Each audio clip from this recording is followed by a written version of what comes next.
अस्सलाम वालेकुम, this is Mubashar Mughal और आज का ये जो सेशन है वो सिर्फ़ और सिर्फ स्टूडेंट्स के लिए है।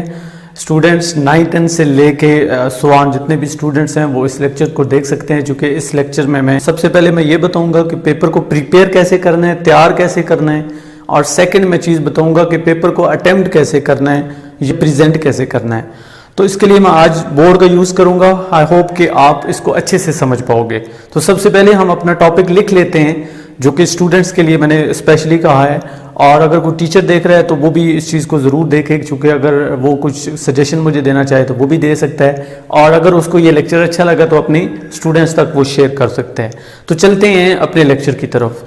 तो टॉपिक क्या है जी? आज का टॉपिक है how to prepare and present the exam paper. How to prepare and present the exam paper. Presentation या present की जगह आप attempt भी लगा सकते हैं कि how to attempt the paper. इस सेशन में सबसे पहले जो मैं बात करूंगा वो करूंगा पेपर प्रिपरेशन के ऊपर। तो इसका जो फर्स्ट हाफ है इस हमारे सेशन का, उसमें मैं क्या बात करने जा रहा हूं? प्रिपरेशन, यानी एग्जाम की तैयारी कैसे की जाए, या आपका कोई भी पेपर है, किसी भी मजमून का है, किसी भी सब्जेक्ट का है, उसको तैयार कैसे करना है, उसकी तैयारी कैसे करनी है। तो सबसे पहले स्टूडेंट्स ये है कि हमें प्रिपरेशन के लिए कोई भी चीज हम तैयार करते हैं, मसलन फिजिक्स है, केमिस्ट्री, मैथ, ये मुश्किल सब्जेक्ट समझे जाते हैं। इवन उर्दू, इस्लामियात, जो भी हमारे पेपर हैं किसी भी क्लास के हैं, सबसे पहला जो पॉइंट मैंने पिक किया है पेपर को तैयारी करने में या पढ़ने की तरफ आने के लिए, वो ये है कि पहला पॉइंट मैं लिखूंगा यहां पे रीजन। सबसे पहले आपको रीजन क्रिएट करनी है अपने पेपर को तैयार करने के लिए या एग्जाम को तैयार करने के लिए, कि आपने पेपर देना है, क्यों देना है। अगर आपके पास रीजन है, एक सॉलिड रीजन है पेपर को तैयार करने के लिए, पढ़ने के लिए, तो इट्स मीन आपका दिल लगेगा पढ़ाई में।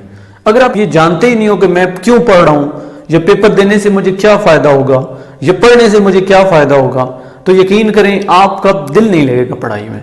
इसके लिए मैं एक एग्जांपल देना चाहूंगा कि फर्ज कर लें आपके घर में रात को चोर घुस आते हैं, के पास हथियार भी हैं और तादाद में भी वो काफी ज्यादा हैं। अब आपसे वो पैसे रुपए मांगते हैं, वो तो आप दे देंगे, कोई इशू नहीं है, आप डेफिनेटली उनके साथ नहीं लड़ेंगे। लेकिन अगर फर्ज कर लें कि वो ना पैसे लेने आए हैं, ना दौलत लेने आए हैं, बल्कि क्या करने आए हैं, वो आपके किसी प्यारे को नुकसान पहुंचाने आए हैं, या उनको मारने आए हैं, या आपके किसी छोटे बहन भाई को अगवा करने आए हैं, तो आप क्या करेंगे?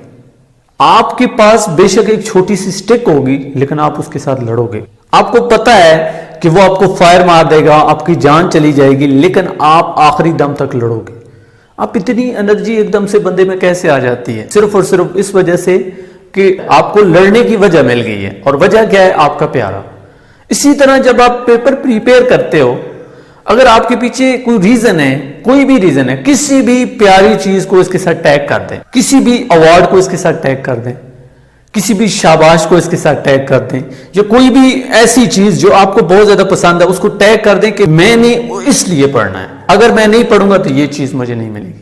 इसी तरह ये बात टीचर्स को अगर देखे जाए तो टीचर्स को भी बजाय के मारने के, मैं ये कहूंगा कि बच्चे को एक रीजन दें, उसको इस तरफ लेके आए कि अगर आप इतने अच्छे नंबर लोगे तो अवार्ड मिलेगा। इसी तरह पेरेंट्स उनको कर सकते हैं। जिस तरह बचपन में हम होते थे ना, बचपन में अगर आप देखें तो हम अकेडमी में ये स्कूल नहीं जाया करते थे, तो हमारे घर वाले, हमारी अम्मी अब्बू जो है हमें चीज लेके देते थे, या इस बेस पे भेजते थे कि अगर अभी तुम जाओगे ना तो मैं तुमको इधर सैर कराने लेके जाऊंगी, वहां लेके जाऊंगी, अच्छे कपड़े लेके दूंगी, और हम उस लालच में पढ़ने जाते थे, क्योंकि हमें कुछ ना कुछ अवार्ड चाहिए होता है। हमें रीजन होती थी कि मैंने ये पढ़ के जाऊंगा ना, अच्छे नंबर आएंगे ना, या तो मुझे शाबाश मिले, मैं घर जाऊंगा तो अम्मी मुझे ये चीज लेके देंगे, अब्बू मुझे ये चीज लेके देंगे।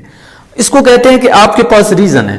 अगर आपके पास रीजन है तो आप बहुत अच्छे से तैयारी कर सकते हो, बहुत अच्छे से पढ़ सकते हो, और अवार्ड आप अपने के लिए खुद सजेस्ट कर लें, अपने के लिए खुद अवार्ड सजेस्ट करें। कोई चीज आपको पसंद है, पढ़ाई अभी नहीं पसंद है, फर्ज कर लें आपको क्रिकेटर बनना है पढ़ाई का, उसके साथ फर्ज करें इस वक्त आपको लगता है कि उसका कोई तल्लक नहीं है, तल्लक बहुत है, क्योंकि आप पढ़े लिखे नहीं होंगे तो समझदार नहीं होंगे, समझदार नहीं होंगे तो खेल नहीं पाएंगे ना, जदीद टेक्नोलॉजी को नहीं समझ पाएंगे।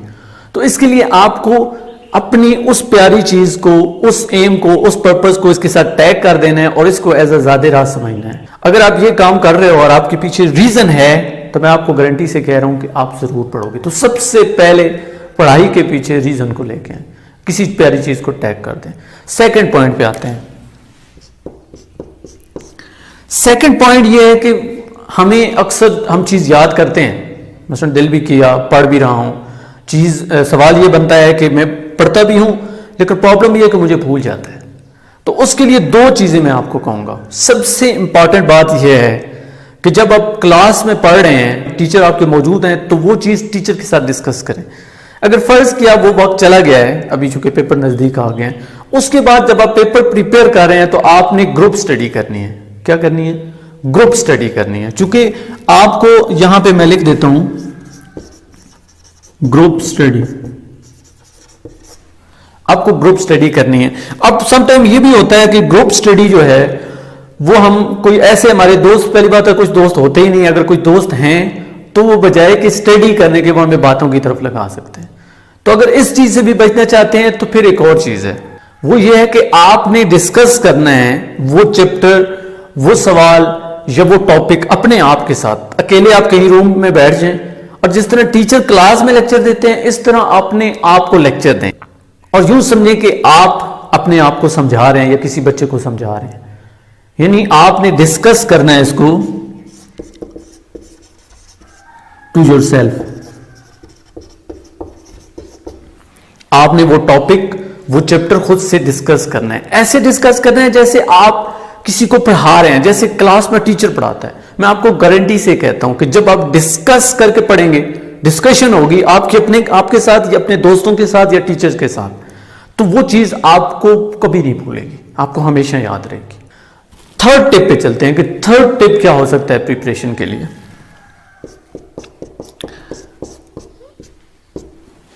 तो थर्ड टिप में अगर आए तो थर्ड टिप हमारा इसमें क्या बनता है कि एक और क्वेश्चन है कि फर्ज किया आप जो है फिर भी आप डिस्कस भी करते हो, सारा कुछ होता है, फिर भी भूल जाता है। ये भी क्वेश्चन आ सकता है ना, ये कभी कभी ये बहुत मिनॉरिटी में होता है लेकिन हो सकता है। या कोई ऐसा क्वेश्चन आ जाता है जो आप समझाने की कोशिश खुद को कर रहे हो, टीचर ने भी बड़ी बात कोशिश की लेकिन फिर भी आपको समझ नहीं आता, आपको रट्टा लगाना पड़ता है ये इस तरह। तो उसका सबसे बेहतरीन तरीका यह है कि आप उसको लिखो। आप उसको क्या करो? लिखो। इसको मैं नाम दे देता हूं right the content, right the all content में लिख देता हूं। जो भी आप पढ़ रहे हो, कोई भी मजमून है, खा उर्दू है, खा इंग्लिश है, खा मैथ है, केमिस्ट्री, कोई भी है, प्रैक्टिस से वो आपको तैयार होगा। आपने उसको प्रिपेयर करना, याद करना है, जितना हो गया है उसको लिखना है, बार बार लिखना है। ये नहीं कि बस उसको एक नजर दौड़ा ली, आपने कहा कि मुझे याद है, नहीं, आपने प्रैक्टिस करनी है, लिखने की प्रैक्टिस करनी है। और एक चीज है बिल्कुल आपको समझ ही नहीं आ रही, उसको देख के लिखें, बार बार देख के लिखें। मैं आपको गारंटी से कह रहा हूं कि वो आपको चीज तैयार हो जाएगी। ये मैं अपने एक्सपीरियंस की बेस पे बात कर रहा हूं, आपको वो चीज याद हो जाएगी। सो बार बार लिखें जो आप चीज याद करना चाहते हैं, बार बार उसको रिवाइज करें और बार बार लिखें, यूं आपको ये चीज कभी नहीं भूलेगी। तो चौथा पॉइंट क्या है पेपर प्रिपरेशन के हवाले से? चौथे पॉइंट पे आते हैं। अब जो चौथा पॉइंट आता है यहां पे, उसको मैं तमाम स्टूडेंट्स के लिए कहूंगा जो लायक हैं, एवरेज हैं या बिलो एवरेज है, जितने भी स्टूडेंट्स हैं। खुदारा आप ये जो गेस्ट पेपर आपको मिलते हैं ना, या आपको मॉडल पेपर दिया जाता है और कहा जाता है कि वहां से तैयारी करें, उनको कभी भी फॉलो मत करें। आपको जो कोर्स दिया हुआ है, मैं यहां पे लिख देता हूं कि read and learn your text book. आपने अपनी टेक्स्ट बुक को रीड करना है, उसी को ही सीखना है, आपने किसी चीज को फॉलो नहीं करना। हाँ, ये जरूर हो सकता है कि पेपर पैटर्न को देखने के लिए आप जो साबका पेपर हैं, जो लास्ट ईयर पेपर्स हैं, उनको देख लें, उनको फॉलो कर लें। लेकिन ये आपने जो नाम निहाद लोग हैं जो गेस्ट पेपर बनाते हैं या मॉडल पेपर बनाते हैं, उनको फॉलो ना करें।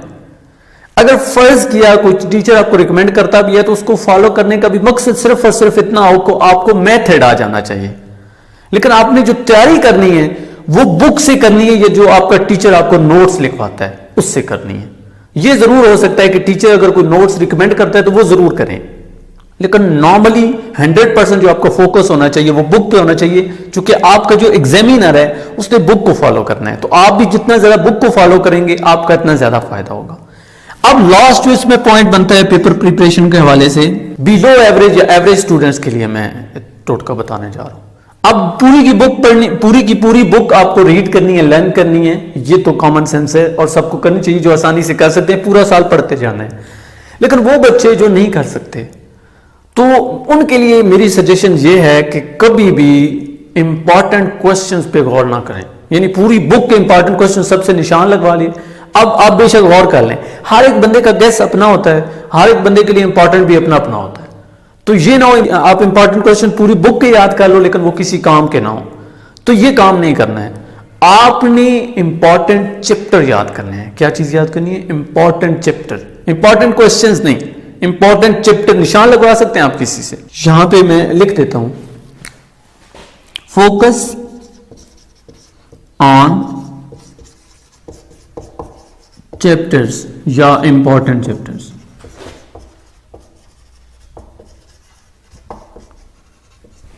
अब ये जो पॉइंट है ये बिलो एवरेज एवरेज स्टूडेंट्स के लिए, समटाइम ये वर्क कर जाता है जो लाइव बच्चे होते हैं उनके लिए भी। इंपॉर्टेंट चैप्टर, ये चैप्टर से मुराद ये है, मैं इसके लिए ये सजेस्ट करूंगा कि अगर फर्ज किया आपकी बुक में 9 चैप्टर हैं तो 9 में आप पहले 6 कर लें, ठीक है, आखिरी 3 छोड़ दें, या पहले 5 कर लें आखिरी 4 छोड़ दें। ये बिलो एवरेज की बात करूंगे, 5 कर लें। इसी तरह आप अपने टीचर से या किसी से इंपॉर्टेंट चैप्टर पे निशान लगवाएं और वो चैप्टर आपको मुकम्मल आना चाहिए। ये नहीं कि उस चैप्टर के कुछ चीजें याद कर लो, नहीं, वो चैप्टर आपको कंप्लीटली आना चाहिए। क्योंकि जब एग्जामिनर आपका पेपर बनाता है वो एक खास सीक्वेंस के साथ बनाता है। ये नहीं होने वाला कि दरमियान से वो सारा के सारा उठा ले या एंड से उठा ले या शुरू से उठा ले। उसने एक तरतीब के साथ आपको स्कीम दी होती है, हर चैप्टर में से कुछ ना कुछ उसने कंटेंट उठाना होता है।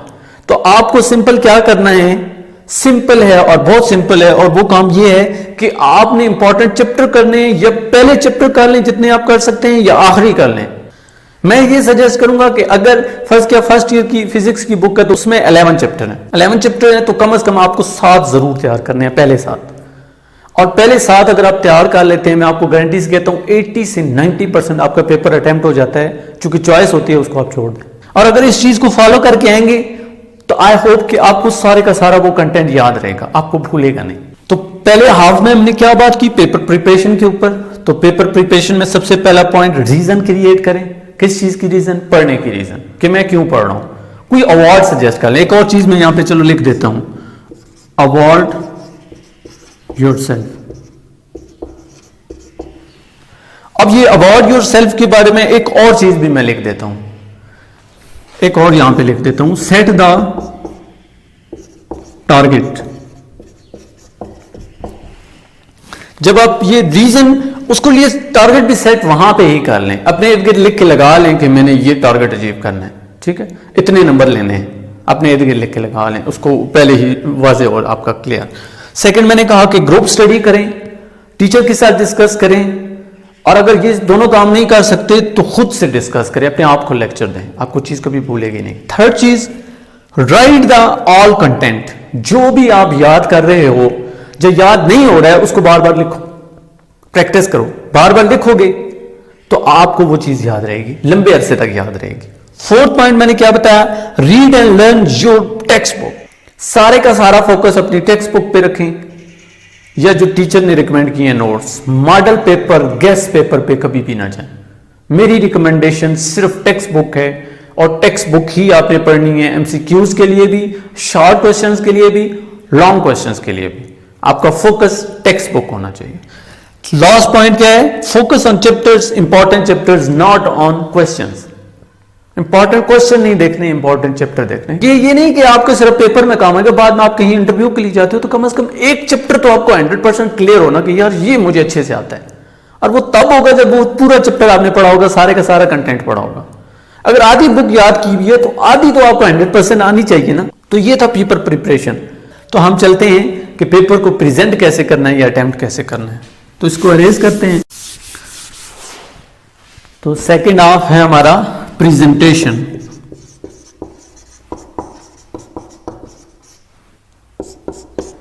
या आप इसको पेपर प्रेजेंटेशन का नाम दे सकते हैं, या पेपर को अटेम्प्ट कैसे करना है इसमें भी मैं कुछ पॉइंट आपसे डिस्कस करूंगा। अब देखिए, अगर हमें तैयार है, बहुत अच्छी सी चीज तैयार है, ठीक है, हमें सारा कुछ आता है, अब हम तो एग्जामिनर के सामने नहीं जाते, ना हमारी शक्ल जाती है, ना हमारा स्कूल जाता है, ना कॉलेज जाता है, ना यूनिवर्सिटी कौन सी हम पढ़ रहे हैं, वो मैटर ही नहीं करता।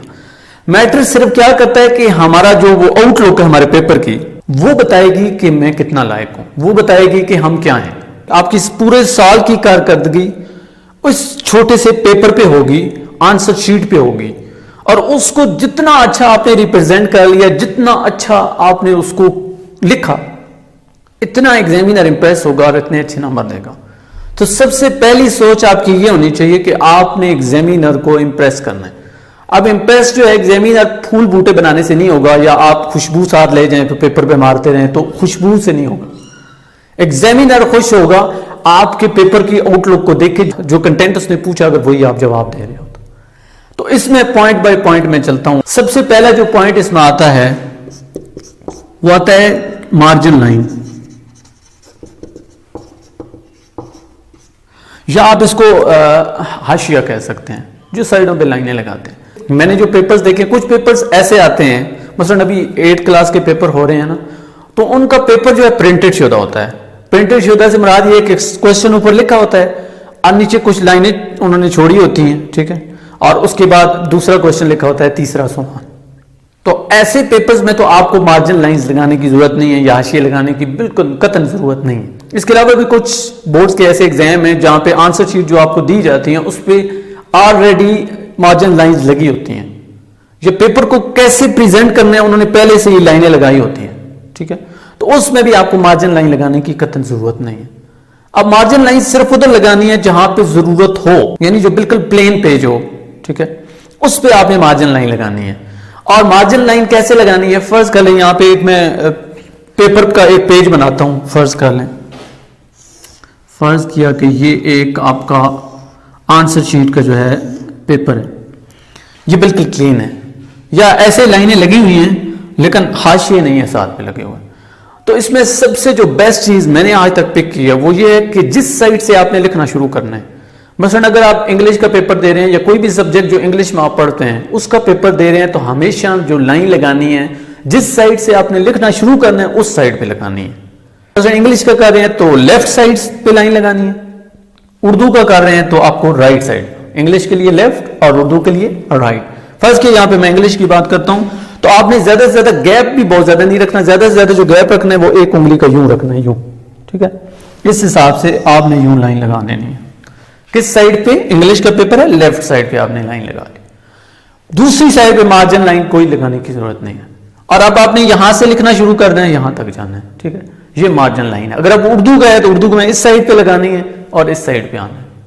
अब सेकंड पॉइंट पे चलते हैं कि सेकंड पॉइंट क्या होना चाहिए पेपर को प्रेजेंट करने के लिए। यूज पेंसिल, ये मेरा अपना, इस पे मैं ये अपनी जाती राय दे रहा हूं, आप चाहें तो पेन यूज कर सकते हैं। मैं ये कहूंगा कि ब्लू बॉल पेन आपने यूज करनी है, ब्लू मार्कर, चूंकि ब्लू ही आपको अलाउ होता है तो ब्लू मार्कर और ब्लू बॉल पेन आपने यूज करनी है। क्या चीज, बॉल पेन, पेंसिल। उसकी वजह आपको बता देता हूं। सबसे बड़ी वजह यह है कि आपकी स्पीड जो है ना अच्छी होती है इस पेंसिल से, इसकी बनिस्बत अगर आप पेन से लिखते हैं तो पेन की स्पीड बहुत ज्यादा नहीं होती, तो इसलिए आपने ब्लू बॉल पॉइंट यूज करनी है। और उसके लिए प्रैक्टिस आपको यूं होगी कि आप बॉल पेन से कोई भी अच्छी आप ले लें और उसको बार बार लिखने की कोशिश करें अपने पेजेस पे। जब आप पेपर को प्रिपेयर करें उस वक्त ही उससे प्रैक्टिस शुरू करें और आपकी अच्छी हो जाएगी। अब पेन के कुछ नुकसान आते हैं, एक तो यह है कि उससे कभी कभी स्याही फैल जाती है, दूसरा यह है कि अगर फर्ज किया पानी वगैरह आपके पेपर में गिर गया है या बारिश में आपका पेपर कहीं भीग गया है जब यहां से जाता है तो उसकी स्याही फैल जाएगी, आपका पेपर गंदा हो जाएगा। तीसरा ये कि आप उसमें बड़े शौक से इंक रिमूवर इस्तेमाल करते हो कि जल्दी से ये मिट जाएगा, लेकिन वो इंक रिमूवर चूंकि अलाउ नहीं होता, वो बैड इंपैक्ट जाता है आपके एग्जामिनर पे। तो आपने बॉल पेन ही यूज करनी है। इसके लिए हमारे उस्ताद एक जुमला बोलते थे कि पक्की पेंसिल पक्के पेपर, पक्के पेपर पक्की पेंसिल। सो आपके पक्के पेपर हैं, पक्के paper mean final paper, and पक्की पेंसिल मीन आपकी बॉल पॉइंट। पक्की पेंसिल इसको क्यों कहते हैं? सिर्फ इसलिए चूंकि ये मिट नहीं सकती। आप बेशक इसके ऊपर पानी फेंक के ऐसे मिटाने की कोशिश करें ना, स्याही फैलेगी नहीं, ऐसा कुछ होगा। तो अच्छी सी पेंसिल ले लें, चूंकि उसकी स्याही नहीं फैलेगी, आपका पेपर गंदा नहीं होगा। तो पेंसिल आपने यूज करनी है, और ब्लू मार्कर, ब्लू पेंसिल। मेरी रिकमेंडेशन ये है कि पेन इस्तेमाल ना करें, पेंसिल इस्तेमाल करें, आप जल्दी से लिख पाएंगे। अब पेंसिल के हवाले से बात आई है तो मैं एक चीज रिकमेंड करूंगा, और इसको हर हाल में आपने फॉलो करना है, और वो क्या है, आपने एक्स्ट्रा पेंसिल और एक्स्ट्रा मार्कर लेके जाना है। 2 से 3 लेके जाने, 2 से 3 बॉल पॉइंट्स आपके पास होनी चाहिए ब्लू, और 2 से 3 मार्कर होने चाहिए। लेकिन इसलिए नहीं कि आपने लिखना है, सिर्फ और सिर्फ इस नीयत से लेके जाना है कि आपके किसी दोस्त को उसकी जरूरत पड़ सकती है। आप जिस रूम में बैठे हुए वहां पे फर्ज किया किसी की पेंसिल गुम हो गई है या कोई भूल आया, तो आप उसको दोगे। इसी तरह मार्कर जो है किसी का गुम हो गया या कोई नहीं लाया, उसका खत्म हो गया या खराब हो गया, तो आप उसको दोगे। इस नीयत से आपने 2 से 3 बॉल पॉइंट्स और 2 से 3 मार्कर लेके जाने। किस नीयत से? कि आपने खुद नहीं लिखना, क्योंकि आपके लिए पास तो एक ही बहुत है, आपने एक दूसरे की हेल्प करनी है। इससे आपका जो कलम है ना, जिससे आपने लिखना है, उसका सदका निकलेगा और इस चीज में बरकत आएगी। अब चलते हैं थर्ड पॉइंट के ऊपर। तो थर्ड पॉइंट क्या है? थर्ड पॉइंट ये है कि आपने जब क्वेश्चन पेपर पढ़ना है, नॉर्मली हमें यह कहा जाता है कि पहले सारे का सारा क्वेश्चन पेपर पढ़ लो। मैं आपको यह सजेस्ट नहीं करूंगा, उसके पीछे कोई रीजन है। आपने सिर्फ और सिर्फ जो ही पेपर आपके सामने आया है, ठीक है, आपने पहले ये मार्जिन लाइंस वगैरह तो लगा ली, पेंसिल अपनी बाहर निकाल ली, किसी को जरूरत है उसको दे दी, तो जो ही आपके पास क्वेश्चन पेपर आता है तो आपने उसको पूरा नहीं पढ़ना, बल्कि उन पे फोकस करना है जो आपको पहली लुक में लगे हैं कि ये आता है, तो उन पे फोकस करना शुरू कर दें। उन क्वेश्चन पे फोकस करना है जो आपको आते हैं। सारा पेपर पढ़ने की जरूरत नहीं है। उसकी वजह यह है कि अगर आप फर्ज कर रहे हैं आपको 90% पेपर आता है, फर्ज किया 10 सवाल हैं और 10 में से आपको 8 सवाल आते हैं, 2 नहीं आते। नॉर्मली यही होता है कि हमारा ध्यान पहले उन 2 पे जाता है जो हमें नहीं आते होते, और उन 2 के पीछे हम बाकी 8 को भी भुला देते हैं। तो आपको ये नहीं करना। इवन आपको अगर 5 सवाल आते हैं, 5 नहीं आते, तो फिर भी उन 5 पे गौर करनी है जो आपको आते हैं, उन पे नहीं करनी जो आपको नहीं आते, ये जो आपको उस वक्त लग रहा है कि नहीं आते। बाद में जब आप देखेंगे तो चूंकि पहली लुक जो होती है ना, वो थोड़ी अजीब सी होती है, ठीक है। तो जो जो आप पढ़ते जाएंगे ना, आपका माइंड काम करना शुरू कर देगा, तो आपके पास और वो इंफॉर्मेशन आती जाएगी, और जो आप पेपर में आगे बढ़ते जाएंगे, वो सारे सवाल जो आपको ये लगता था कि मुझे नहीं आते, आपको एक्चुअली वो आते होते हैं। तो सारा पेपर पढ़ने की जरूरत नहीं है, सबसे पहले वो पढ़ें जो आपको आता है, ठीक है। तो इसके लिए मैं ये कहूंगा, फोकस ऑन, इसको लिख देते हैं, फोकस ऑन योर स्ट्रेंथ। अब स्ट्रेंथ की मैं इसलिए बात कर रहा हूं कि जो आपको 100% आते हैं वही आपकी चूंकि स्ट्रेंथ है ना, वही आपने पढ़ा हुआ था, जो सबसे अच्छे आपको आते थे, उन पे फोकस करना। अब आते हैं 4th स्टेप के ऊपर कि चौथा कौन सा पॉइंट है पेपर को प्रेजेंट करने के हवाले से। तो 4 जो पॉइंट बनता है वो है, 4th पॉइंट मैंने रखा है वो ये आता है कि अब आपने कुछ क्वेश्चन चूज तो कर लिए, ठीक है, अब आपने 2 चीज पे ऊपर फोकस करना, एक पहला पेज पेपर का और एक लास्ट पेज। पहले पेज पे आपने वो सारे क्वेश्चन लिखने हैं जो आपको अच्छे से अच्छे आते हैं, और लास्ट पेज पे सारे के सारे वो क्वेश्चन लिखने हैं जो आपको सबसे अच्छे आते हैं। जो आपको अच्छे नहीं आते, जिनमें आपको लगता है आपकी गलतियां होंगी, या कुछ ऐसे कभी कभी सवाल होता है जो आपको आते नहीं है लेकिन आपको खुद से बना के लिखने होते हैं, वो दरमियान में लिखें। आपका स्टार्ट और एंड बहुत अच्छा होना चाहिए। स्टार्ट एक अच्छा इंपैक्ट जो है डेवलप करेगा आपके एग्जामिनर के ऊपर। शुरू से कैरी हुआ, दरमियान में वो पेपर पड़ेगा लेकिन वो थोड़ा डाउन हुआ, लास्ट पे फिर वो बिल्ड हो गया। क्योंकि स्टार्ट में उसके ऊपर एक्सप्रेशन बढ़ना होता है और एंड पे उसने सारे नंबर कैलकुलेट करके लगाने होते हैं। तो स्टार्ट और एंड आपका अच्छा होना चाहिए। इसकी मिसाल सिंपल सी है ना कि अगर घर से आप चलते हैं तो आपको स्टार्ट याद रहता है और जहां पे आपने पहुंचना होता है एंड याद होता है। स्टार्ट इसलिए क्योंकि आपने पहला कदम भरा, एंड इसलिए क्योंकि आपने कामयाबी हासिल कर ली, वो चीज मुकम्मल कर ली।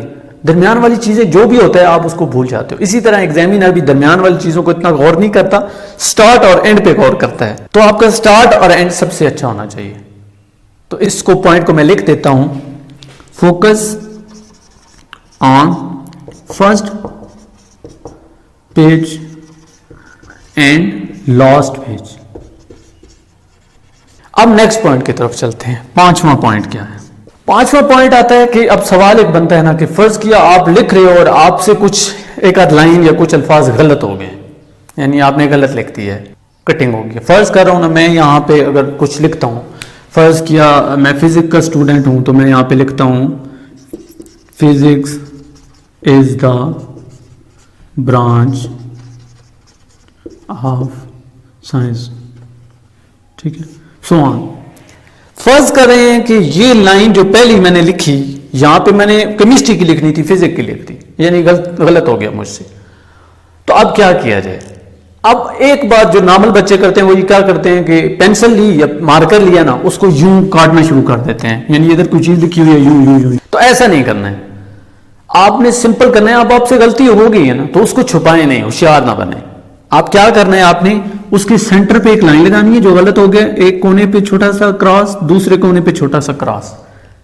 एक वर्ड गलत हुआ है तब भी उस वर्ड के दरमियान लाइन लगा के छोटे छोटे क्रॉस। एक लाइन गलत हुई है तब भी ऐसा करना है। पूरा क्वेश्चन गलत हुआ है तब भी ऐसा करना है। ऐसा नहीं करना कि आप जो है उसको इस तरह काटना शुरू कर दें या इंक रिमूवर इस्तेमाल करें, क्योंकि अगर इंक रिमूवर या इस तरह का काम कर रहे हैं तो आप एक्चुअली कुछ छुपाना चाह रहे हैं एग्जामिनर से।